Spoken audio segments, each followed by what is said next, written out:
الجامعة تحسم رسميا في هوية المنافس الذي سيواجه الأسود وديا.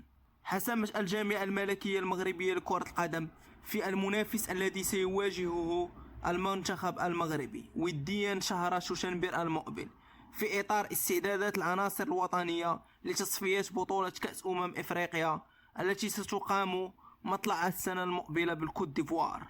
وأعلنت الشركة المكلفة بتنظيم مباريات المنتخب الأسود اليوم الاثنين عبر صفحتها الرسمية بموقع التواصل الاجتماعي فيسبوك أن المنتخب المغربي سيواجه نظيره منتخب بوركينا فاسو في 12 من شوشنبر المقبل في مباراة ودية تقرر إجراؤها بمدينة نيس الفرنسية. وستكون العناصر الوطنية قبل مواجهة منتخب بوركينا فاسو على موعد مع مباراة أخيرة في التصفيات المؤهلة للكوت ديفوار عندما يواجه منتخب ليبيريا في 8 أو 9 من شهر شتنبر المقبل.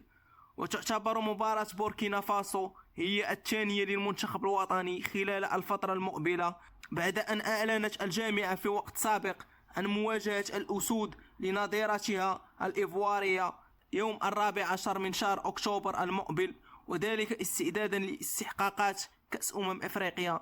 جدير بالذكر أن المنتخب الوطني تراجع مركزين في التصنيف العالمي، حيث أصبح يحتل المرتبة 13 برصيد 1655 نقطة.